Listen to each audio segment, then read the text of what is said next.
Hello everyone, welcome to Economics by Vishay and Arpita. So in this lecture series of UGC NET, आज हम case method method के बारे में पढ़ेंगे. जो केस स्टडी मेथड है वो बहुत popular form of quantitative analysis है. उसमें बहुत ज़्यादा केयरफुल ऑब्जर्वेशन होती है, चाहे वो एक सोशल यूनिट हो, B it a unit person, एक फैमिली भी हो सकती है, इंस्टीट्यूशन हो सकता है, कल्चरल ग्रुप हो सकता है, और इवन द इंटायर कम्युनिटी. जो मेथड है इसमें बहुत ज़्यादा डेप्थ होती है रादर देन ब्रेथ. बहुत डीप स्टडी होती है. जैसे कि पीएचडी में आपको पता ही है, लोग 5 ईयर लगाते हैं. तो कोई एक टॉपिक होता है उनका पीएचडी का, जिसके अंदर they read about that particular topic for 5 years. उसमें उस चीज़ के अंदर वो डॉक्टरेट की डिग्री उन्हें मिल जाती है.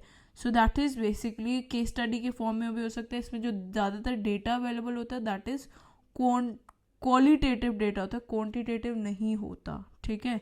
अकॉर्डिंग टू ये बहुत इंपॉर्टेंट है, एच ओडम जो केस स्टडी मेथड है वो एक टेक्निक है by which individual factors, whether it is an institution और just an episode in life of an individual या ग्रुप हो सकता है, इज एनालाइज, उसे एनालाइज किया जाता है in its relation to other in the group. उन्हें दूसरों के जो ग्रुप में और लोग हैं उसके रिलेशन में उसे एनालाइज किया जाता है. डज जो it is basically Fairlie exhaustive study है लोगों की या ग्रुप की. इट इज़ कॉल्ड लाइफ और अ के हिस्ट्री भी बोलते हैं हम इसे. ये जो है इसे अदर वर्ड्स में सोशल माइक्रोस्कोप भी बोला जाता है. ठीक है. जो केस स्टडी मेथड है वो एक फॉर्म है ऑफ क्वालिटेटिव एनालिसिस. इसमें डेटा का यूज़ नहीं होता बट एक केस गिवन होता है वेयर इन केयरफुल और कंप्लीट ऑब्जर्वेशन होती है इंडिविजुअल की या सिचुएशन की, इंस्टीट्यूशन की, वो की जाती है और एफर्ट्स किए जाते हैं जो कि करा जाता है, एफर्ट्स किया जाता है to study each and every aspect. उसका हर एक छोटी छोटी चीज़ भी पढ़ी जाए ऑफ कंसर्निंग यूनिट जो उससे रिलेटेड है इन माइन्यूट डिटेल्स. बहुत डिटेल्ड स्टडी होती है. And then for the case data generalisation and inference उससे ड्रॉ किया जाता है.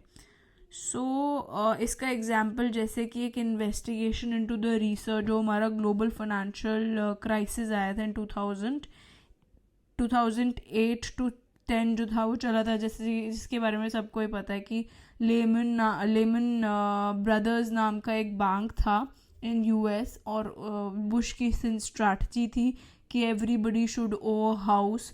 उन्होंने उस टाइम पे लोन्स देना स्टार्ट कर दिया था और लोन्स इतने ज़्यादा दे दिए गए थे बट उसकी रिकवरी नहीं हुई थी. इसमें अलग अलग फॉर्म्स है रिसर्च के. इसके अंदर बेसिकली उन्होंने रीज़न निकालना, ये चीज़ें सारी उसकी डिटेल स्टडी करना. दैट इज़ केस मेथड जो है वो रहता है. जो डिस्क्रिप्टिव केस स्टडी जो है वो यही एम करता है कि उसको एनालाइज करना, सीक्वेंस ऑफ इंटरपर्सनल इवेंट्स की, क्या क्या इवेंट्स हुए हिस्ट्री में after a certain amount of time, अगर पास हो गया तो उसके बाद ऐसे कौन से इवेंट्स हुए, फिर उसके रीजंस ढूंढना है कि ऐसा क्यों हुआ. केस स्टडी जो है वो एक बिजनेस रिसर्च है जिसे हम 3 कैटेगरीज में डिवाइड कर सकते हैं. 1 is explanatory, second is descriptive and third is exploratory.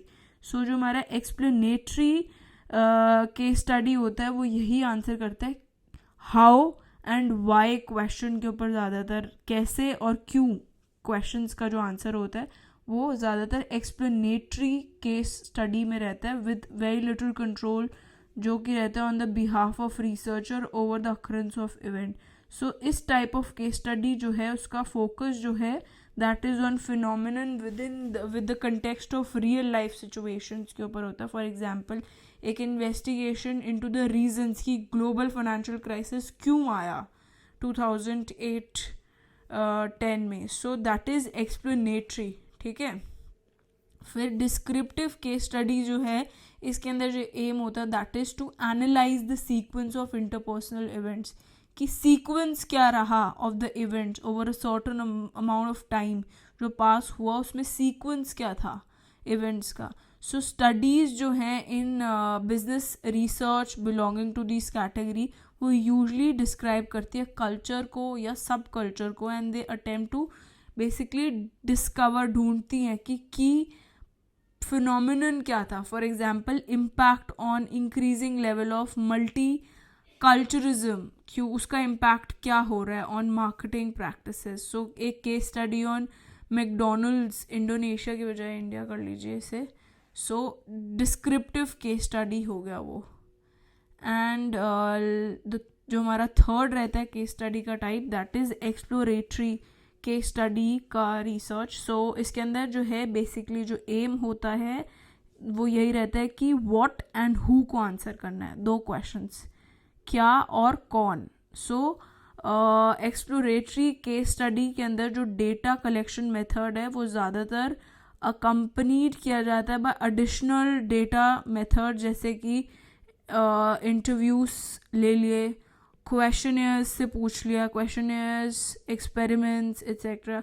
So example जैसे कि study into the difference of leadership practices, जो कि प्राइवेट और पब्लिक सेक्टर ऑर्गेनाइजेशंस के अंदर होती है.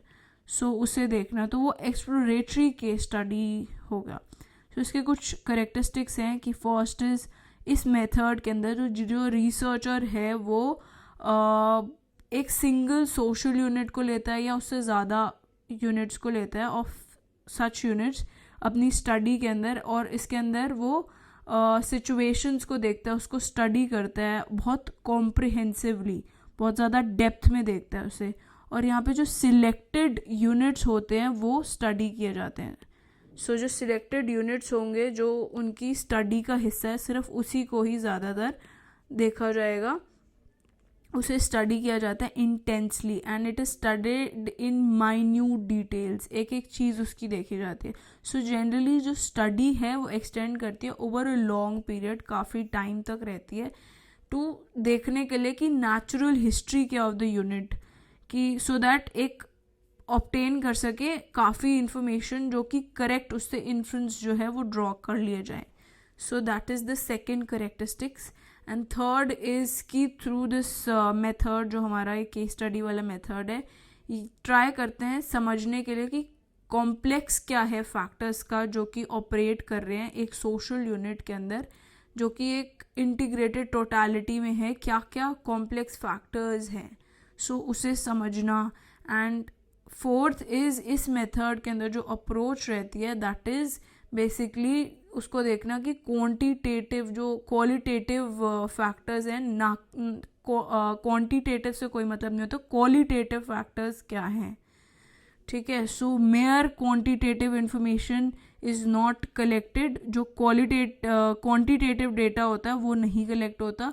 हर पॉसिबल एफर्ट्स जो है वो किए जाते हैं कि वो कलेक्ट कर सके इंफॉर्मेशन जो कि सारे एस्पेक्ट्स ऑफ लाइफ को उसकी कवर करे जो भी स्टडी कर रहे हैं.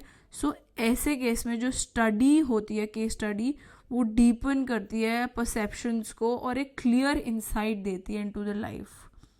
एंड फिफ्थ इज कि जो केस स्टडी मेथड है वो रिजल्ट करता है इन द फ्रूटफुल हाइपोथेसिस. जो हाइपोथेसिस बना हुआ है उसको आगे देखना भी होता है कि ये ट्रू है, फॉल्स है, क्या है.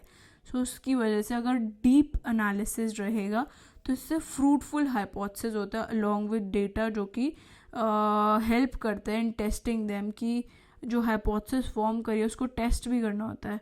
सो उससे क्या होता है, एक जनरलाइज नॉलेज जो है वो रिचर और रिचर हो पाती है.